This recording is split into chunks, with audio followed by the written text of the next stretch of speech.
Welcome back to Echo Ridge. Today, we're going to take a little field trip, and this time it's going to be over to Draponi. Draponi is interesting in a couple different ways. First, it's home to the tungsten volcano, if we so choose to tame it, but it's also home to the tree that will give us resin. It has 2 more terrestrial artifacts for us, and it has our last critter that we actually need to tame. So we are once again inside the ESS Mo. They are loaded down with 560,000 calories worth of beautiful berry sludge. We've got 100 basic rad pills, and we even brought the reed fiber this time, along with 5 tons of copper ore, 2.5 tons of glass, 2 tons of plastic, 2 tons of steel, and about 30 tons of oxalite. Nothing should go wrong this time, right? The one thing we're doing a little bit different is instead of taking both Dave Hammer and Lady Ruff, we're going to be bringing a rancher, and that way we will be able to tame that shine bug. So we can get this show on the road by crewing everybody up, changing the destination, right over to the orbit of Draponi, impatiently wondering where Doritos P thinks they're going. Considering they do have the assignment, let me try unchecking them and checking them again, because Doritos P seems to have something against the ESS Mo. I mean, maybe they heard rumors about the last mission, but this mission's going to be much different. We'll now deliver all the suits once again to the Atmosuit docks. Save the one that we're going to end up putting Carol in. We will enable the Atmosuit checkpoint. And once again, away we go. I really hope I didn't forget something. So while we wait for the ESS Mo to get to orbit, here's the plan. First, we're going to grab these artifacts. And that'll give us 6 terrestrial artifacts studied. And we'll only need 4 more to achieve our cosmic archaeology imperative. Yay for us. But apparently, I'm gonna need to get down to this shine bug really quick, if I can even make it in time. For some reason, this shine bug is 20 cycles old, but I don't see another shine bug egg that's going to replace it. So I don't know what happened. Somehow something glitched, and disregard, there's the egg right now. Mental note, wild shine bugs lay their eggs on cycle 20. Okay, well that's good to know. We have a little bit of time. Something else cool about this planetoid is it doesn't have any meteor showers. I don't know if that's on every map, but apparently it is on this map. And oh boy, who is starving? Panda, stop working and go eat. This isn't a very difficult concept. But because it doesn't have any meteor showers, we're going to be able to play up top here without having to worry about those meteors breaking our equipment. For instance, interplanetary launchers, solar panels, and that sort of thing. And it's going to take some of that equipment in order to be able to feed the tree. We'll get into that here in a little bit. In the background, the ESS Larry has been doing a great job of scanning the entire star map. We have a little bit of a chunk over here. I don't think there's going to be anything there, but we're still going to go check it out. Meanwhile, the ESS Curly has been going around to all sorts of these asteroid fields, collecting up more minerals. We don't necessarily need the minerals. What we need is the achievement Mine the Gap, which has the insane task of mining 1 million kilos from space point of interest. And so far, we're only at just shy of 200,000. This is going to take a little while. The good news on that front, though, is our Liquid H2 and Liquid O2 systems are working perfectly, and just about as soon as the rockets land, they're reloaded. The Larry has a refrigerator full of rad pills and a refrigerator full of berry sludge, as does the Curly, so it's not a manual process at all. As soon as the rocket lands, the dupes just come and fill those refrigerators up. And the same goes for the oxalite. They fill up the storage bin, and we don't have to worry about oxygen either. So once again, let's crew up these 2 rockets and send them on their way as well. Good news, the ESS Mo is in orbit. We've already landed a rover here some time ago. I see you, rover. Thank you for your contributions to the colony. But because the lander's already here, now we just need to drop off a dupe. In Carol goes to the suit, we play our pause game, tuck them nice and cozy inside the Trailblazer module, and we land it right here. And here comes Carol now. Carol's an expert at this, so no big deal. We will deconstruct it and then figure out where we're going to put the rocket itself. It looks like this is nice and tall, so we don't have to worry about it too much, but I do want to keep it away from anywhere we're going to have equipment in the future. So I'm thinking going right over here. And unfortunately, I have to go even a little bit lower because on this side, this is only 33 tiles high, and we need 35 tiles high. So, Carol, can you dig really fast, please? I guess there's no reason why not to deploy Rover. Then, at the minimum, Carol will have some help here. Hi, buddy! Alright, well, this didn't work out as planned. Carol's dug themselves into a trap, so we're gonna have to cancel this. Make stairs for Carol. Poor Rover's stuck up here. Yep, as the standard. This is going well. Just noticed there's also a bunch of uranium ore here. 100-kilo tiles that we could strip mine and send right back to our home planetoid as well. There we go. It went off kinda without a hitch. And once again, we'll do the standard, dropping the Spacefarer module as low as it'll go. That way we don't have very far to build with these ladders. We'll also need to drop this battery module. And now we'll get to the work of setting up our temporary spaceport, starting with our couple of blocks here. This planet is much more hospitable, so we're not going to have to worry too much about the environment as far as the radiation, but we will still take some precautions to make sure, for instance, the wheel is under a bunch of tiles. And you might be wondering, why am I going to bother putting this up and a wheel up? Well, until I can get the infrastructure in place for things like solar panels, we're still going to need power. And it might take us a little while to get all that set up. Plus, I want to get the exosuit forge in, and that way we don't have any problems with suits as well. Without much effort, everything is looking pretty good. Our exo forge is in, our wheel is in, we even have our gas vent getting rid of all the carbon dioxide, and we submitted the bioscan to open up and reveal the Experiment 52B. Now, if you've never worked with Experiment 52B, the whole point of the tree is in order to get access to liquid resin. Once you have liquid resin, you can then boil it, and then you're going to be left with iso resin, which you can use for such great things such as insulation and visco gel. Definitely not something you have to do in the game, but very worthwhile because of how powerful those resources are. But something you have to know about the tree is, well, it's kind of hangry. If your duplicants get too close to it, it will start smacking them. And the way that would happen is if a dupe ran across here and cut in front of the tree would then take its massive limbs and start smacking the dupe over the head. I'm going to start the industrialization of this planetoid and start to work on the ability in order to feed the tree, because that's how you actually get the resin. You feed the tree enough calories and the resin comes out of these little spouts. Now in the past, I've done all sorts of things to be able to feed this tree. I've made a Pacu farm right here on this planetoid and made everything automated to where the Pacu fillets were literally just dropped off in front of the tree for it to continuously to eat. I'm not going to do that this time, mostly because, well, I like trying new things. And we have 4 million calories on our home planetoid because we're getting more and more moo cows. Meet Mindy, Marla, Molly, Mike, and Mufus. My first step is cleaning out all this polluted water. We don't want any of the polluted water to be mixing in with the resin when we do get food. So we'll remove all the polluted water and then seal this whole thing in. So the bottom part here becomes just a resin tank. I think the next step is going to be throwing down some solar panels and getting a power system here. And then deciding how long we want this whole system to work.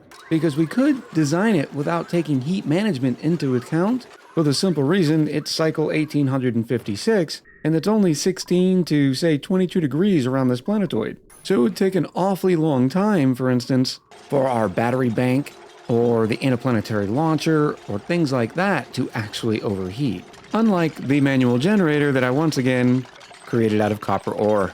This time, I'll do it with steel so it'll last a lot longer before it needs to be repaired. Now, I am glad I brought all this copper ore, but I would rather use the gold amalgam that we find on the planetoid itself, because it would give the jumbo batteries plus 50 degrees of overheat temperature. Unfortunately, we've only found 2 tons worth of gold amalgam, but there are some little cavities of it here and there. Not to mention, we also found a tungsten volcano. The reason why that's surprising to me is because I've always seen the tungsten volcanoes inside the magma biome. With it up here, it becomes a lot more accessible. So we may end up taming this in the future. We've also found a bunch more iron ore. We'll be grabbing some of this to take it home as well. After just a little bit of strip mining, we've managed to uncover another 5 tons worth of gold amalgam. This should be the perfect amount. Not because I've done any sort of math, it's just, it's all the gold we have. In deciding what kind of material I want to make the power spine out of, I've realized that I definitely should have brought more metals. I suppose there's not going to be a lot on this power network, so it's not a big deal if we just put it on one conductive wire, but I was thinking about putting in a major spine with the heavy watt wire and the heavy watt joint plates, but there is a benefit to not using them because transformers, well, generate more heat. Another aspect that we have to keep an eye on is the fact that these solar panels are only providing 380 watts a piece when they're working at full blast. For instance, right now it's getting ready to be night, so we're not going to have any power. I say all that because the systems that we put into place here have to be very power conscious. And it's for that reason I think we're going to go with a thermoregulator setup for some light cooling just to keep these jumbo batteries and our rad bolt generator nice and cool. I suppose I could try using a thermo aqua tuner. While there is hydrogen on this planetoid, which is one of the better gases we could use, I kind of am thinking that I want to use a thermo aqua tuner and use the polluted water instead. With the idea being that the thermo aqua tuner would have to run so little that it may not use that much power after all. So here's our basic cooling loop. I'm thinking this area is going to be big enough for both the interplanetary launcher and the can opener that's going to be delivering the food to the Experiment 52B, but I'm still going to play with it for a little bit. Just realized I probably don't need this one little tile here because the solar panel provides a tile for us. I was also thinking, in order to make this even more efficient, that instead of using polluted water for the coolant, it'd be better if we just shipped some super coolant in and used it. I'm going to have to be very careful on the power because I just realized that if we end up using this as one continuous power spine, there may be a time when it pulls too many watts. The thermo aqua tuner is not going to run often, but the rad bolt generator that uses 480 watts is going to run flat out. So I think I'm going to send in some more metals, and that way I can upgrade this power spine to something more appropriate. And since I'm sending over about 8 tons worth of copper ore and 400 kilos worth of supercoolant, I think it's time to put the interplanetary launcher into overdrive. By increasing the number of rad bolts it's receiving, we'll be able to ship those payloads pretty quickly. For the record, it's the beginning of cycle 1864. It is now 1.5 cycles later, and we've had a few packages be delivered over here on Draponi. I guess there's no better time than now to put in the payload opener, huh? Now for temporaries, we're going to have the payload opener drop all the materials off through the conveyor chute here. Before we leave though, we're going to put that conveyor chute right here. And that way all the food lands right here in the center tile, which is a perfect position for the tree's grubby little hands to start getting its snack on. Something convenient I've done with the supercoolant is by putting the pipes right through the payload opener, all the supercoolant is automatically being loaded into the coolant line. Yeah, I did that exactly on purpose and planned it 100% and didn't just place down the payload opener without thinking about it. Yeah, that's what happened. It didn't take long at all for the payload opener to cut through all those payloads, and now we're finishing up on the power spine. We've got 2 primary transformers, one that's going to deal with the stuff up here, and the other one that's going to deal with this thermo aqua tuner and this liquid pump. Our thermo aqua tuner is already sitting in a nice little polluted water and water bath, so we're just going to need to scoop up everything out of here and then strap our steam turbine onto it.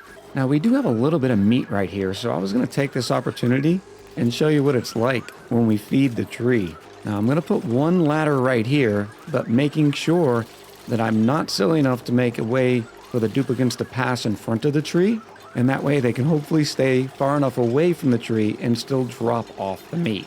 So I'm going to hit the move to command and position it right there in front of the tree. Oh, nope, that didn't work. Poor Carol still got hit. There we go. The tree takes the meat into its grubby little hands and produces some beautiful liquid resin. Nom nom nom nom nom. With the coolant loop filled, I now need to separate it from the payload opener and put this bridge in. Not a big deal. And then we're going to use what little bit of supercoolant we have remaining and just drop it here, and that way there's some sort of background environment for the cooling loop to keep cool. And it looks like I need to remove one blob of supercoolant, which makes sense because we did add a bridge just like this. Now it's time for the rad bolt generator. And we're all pretty familiar that the rad bolt generator does not do great when it's sitting inside of a liquid. Unfortunately, we don't have a lot of options in order to keep this thing cool in the long term while still getting a maximum amount of radiation, except for one device. which is what we're going to try today. If you may remember, we did some experimentation with the wonderful conduction panel, and it seems like this is a perfect instance to be able to use said conduction panel, and we'll be able to tie it right in to our coolant loop. Now the question is whether or not the rad bolt generator wants to be cooled on this tile or on this tile, and right now I don't see the rad bolt generator changing its temps, even though the supercoolant and the conduction panel are both sitting at 51 degrees. So for giggles, I'm going to add one more conduction panel here and see if that actually starts changing the temperature of the rad bolt generator. It did not. Well, let's plug the rad bolt generator in and allow it to generate some heat and see if that makes a difference. So far, no good. The rad bolt generator is continuously gaining in heat, and it does not look like the conduction panel is doing a thing for it. Maybe it just doesn't work for rad bolt generators? Or maybe the input port has to be sitting on it. Let me try that. But I was going to say the big disadvantage of having to lower the rad bolt generators is you can see that supercoolant blocks 18% of that radiation. And I'd prefer to have more rad bolts than say 21 per cycle, but I don't know if we have the power to be able to support that. This setup did not work either. The rad bolt generator is now sitting at 72 degrees. Well, this is a new message for Rover. We've moved the rad bolt generator. Unfortunately, Rover decided to shut down right in front of it. At first, I was really concerned because it has the message of going to deconstruct. And I was like, oh, is that a thing? Is Rover now going to deconstruct themselves? But then I realized they were going to a deconstruct command before they shut down. Same, but just a little bit different. Rover's now also doing the thing where they are shut down. You can see that they're shut down, but they're still keeping commands going. I'm moving this all over because I realize I also need the auto super to be touching the supercoolant. But with Rover moved, you can see that we're getting 17 rad bolts per cycle. The coolant is already down to about 20 degrees, so the thermo aqua tuner is not having to run. The good thing is that the steam turbine is going to be giving power back to the battery network, so maybe it'll give us enough power generation to be able to run 2 rad bolt generators. I'm not 100% sure, so even when this system is sort of completed, I'm going to leave the duplicates here to monitor the system and see how the power network is doing with just the one rad bolt generator. Because so many systems rely on rad bolts, I really wish they'd make a rad bolt generator that was, I don't know, a little less power intensive. Especially in situations like this when you have no other option. If you want to ship things, you have to use the interplanetary launcher, which means you have to use rad bolts. Well, here's the system. In order to kick this whole thing off, the first thing I need to do is get some interplanetary payloads filled with food sent down here. We'll also make sure we deconstruct this conveyor chute and hook in the real conveyor chute now. By the way, apparently we ran out of rad pills. I didn't think we had been here that long. Oops. Maybe next time on these missions I'll bring even more. So to start this system off, I've added a refrigerator here, and I'm just going to say 100 kilos of our best berry sludge. The berry sludge will have the advantage that doesn't matter when we send it or how long it takes the tree to eat it, it's never going to go bad. Then all we have to do is unselect the berry sludge, auto super picks it up, throws it in the conveyor loader just like all the rest, and the interplanetary launcher is going to send the magical fruitcake to the tree's waiting hands. While we wait for that, I figured we'd do some sweeps just to make the area look a little bit better for the thumbnail. Huh? And unfortunately, we've hit our first roadblock. We are out of power. And it just so happens to be when that payload is on its way, and this targeting beacon needs to be on. So for right now, I'm going to disable the rad bolt generator until I figure out how to squeeze more solar panels in here. The interplanetary payload landed and is being put inside the payload opener. And here comes our wonderful berry sludge now. So all of this works out pretty well, and the tree goes to town. Now, it eats based off the calories, but it doesn't ever not get hungry. In other words, it's just gonna continue to eat and eat and eat. So anytime we'd want more resin, all we have to do is send more berry sludge. But it will take it quite some time to get through the 400,000 calories. Meanwhile, this liquid pump grabs the resin and deposits it inside the interplanetary launcher that currently has 49 rad bolts. Now, if you remember, I wanted to keep everything all the way over here. That way, when our rocket took off, we weren't going to be in trouble by having any buildings break. But as we've shown, we just need more power. So that's exactly what we're going to do. I don't think I can get one here because I am really confident that it would break, but maybe the addition of one more solar panel will be enough. The addition of the solar panel is going to give us another 350 watts for most of the day because it has the full view of the sun, unlike our two bottom ones here. But you'll notice this one's giving us 233 and this one's giving us 138. So this pyramid pattern actually gives you more power than just putting two side by side. But the good news is we have over a ton of resin already ready to go inside of our interplanetary launcher. Hence the reason I knew I was going to need to add a buffer tank. Why are you standing there, Dave? Move! The tree still has 70,000 calories worth of berry sludge to go through, but the interplanetary launch is already backed up with that beautiful resin. Now we're just waiting on rad bolts. What I'm keeping an eye on in the middle of this cycle, now that we have everything turned on, is making sure these jumbo batteries are getting back up to 40 kilojoules. If they don't, it means we have a power deficit. In other news, we put a grooming station down here, and this shine bug is about to be tamed. So amazingly enough, we're about to hit an achievement. Alright, this is good news. We are hitting 40 kilojoules at about 70% through the day. And these batteries don't sit too long at absolute full, but I think we'd be benefited by adding a couple of more. So I'm going to put 4 more and see how the grid likes that. And right on schedule, we've got another colony achievement. And there it is, Critter Whisperer. The next one I really need to start concentrating on is GMO AOK, because there are a lot of seeds that I just don't even have access to yet that all need to mutate. Carol's decided that they've had enough of the work and are now stress vomiting. Both Dave Hammer and Carol are at their maximum stress limits. And unfortunately, Dave Hammer is a bit destructive when they get stressed and started tearing apart the rocket. And what's worse is now that Dave has destroyed the tile that all the oxalite was sitting on, it's sitting down here just continuously off-gassing. So right now, there's 25 kilos worth of oxygen inside this rocket. And what's even worse is Whiskey is a binge eater. So if Whiskey gets their hands on all of our remaining berry sludge, we're in trouble. Luckily, they're finding other things to eat. But we did manage to get the batteries in, so I think it is time to finally head home. Hopefully they'll listen and get inside the Spacefarer module. Maybe some tickled tootsies will help them out. In good news though, this rad bolt generator is about at 50 rad bolts, so as soon as this interplanetary launcher gets one more shipment of rad bolts, it's gonna fire off 200 kilos of the resin. And Whiskey's found the entire supply of berry sludge. Go easy, buddy. Without further ado, we're going to acknowledge warnings and begin our launch sequence and get these duplicants off of this planetoid. Let's see if they beat the interplanetary payload home. I don't think so, though. Just don't break the solar panel and I'll be happy. Oh no, the door melted. With the door melt, it means all of the atmosphere in here is going to vent off to the vacuum space. Lucky for us, Infinite Rover still has some commands left in him. Way to go, Infinite Rover. You're our hero.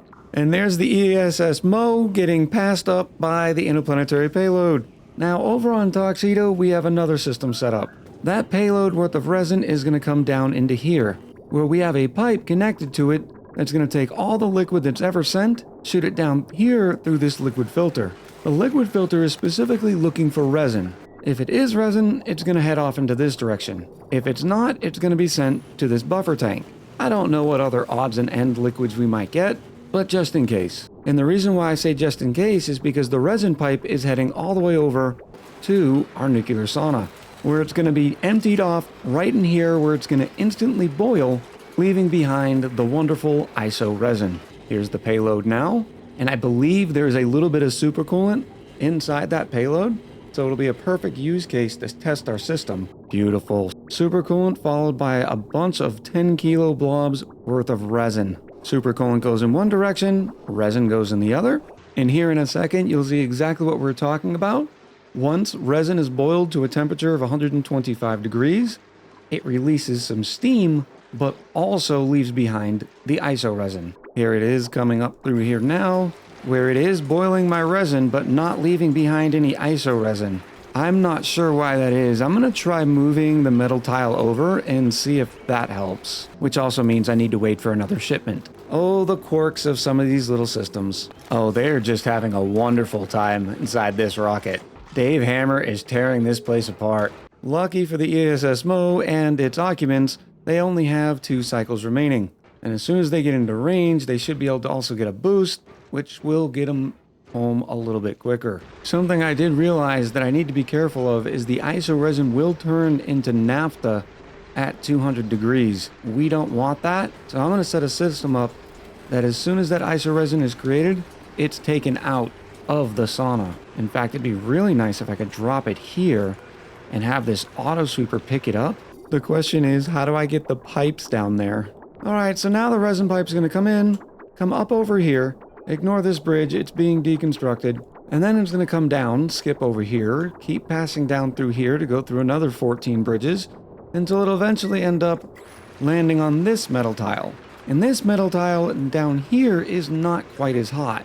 It's 177 degrees, which is hot enough to make the iso resin, but not too hot to turn it into naphtha, which could have been the issue. But because it was releasing steam and flashing the naphtha all at once, maybe the steam won out and the naphtha didn't appear. But even better, we're then going to be able to take this auto sweeper and load all the iso resin into the conveyor loader, which will then supercool everything and drop it down here. I can't store the iso resin in my rare resources storage bin because it's sitting above 200 degrees. So as we need the iso resin, I'll have it delivered. Or maybe I'm going to have to build a molecular forge somewhere else. I don't know yet. And just in time, the ESSMO has made it home. Wait till the rest of the colony gets a load of these 4. They have a little bit of, shall we say, cabin fever? Our next shipment of resin is heading towards our home planetoid. Fingers crossed, because I don't have any other guesses after this one. Second verse, same as the first. Here comes our resin, up and around Bridge Central. Very nice. This metal tile is 170 degrees. Quickly cooling off, by the way. As you can see, the resin is starting to pull up a little bit here, but it shouldn't take too long for the steam to sort of override it. Here we go. The resin's rising in temperature. All said and done, I've got a total of 32 kilos worth of iso resin. I removed the tile because I'm a little wary that the 1 tile gap in between the tile and the liquid vent is part of what's causing the problem. So I'm just going to let it pull down here at the bottom, and I'll just wait and see how much iso resin we have after, 100 cycles. For those of you curious, you need 15 kilos worth of iso resin to get 100 kilos worth of insulation, or you need 35 kilos worth of iso resin to make 100 kilos worth of visco gel. So it's going to be a little while before we have enough of it to do anything worthwhile. But I hope you enjoyed this episode and maybe even learned something about Experiment 52B. I look forward to hearing what you would have done different in the comments below, because I know there is a lot of ways to skin this pip. So until next time, much love, happy gaming, and I'll talk to you soon.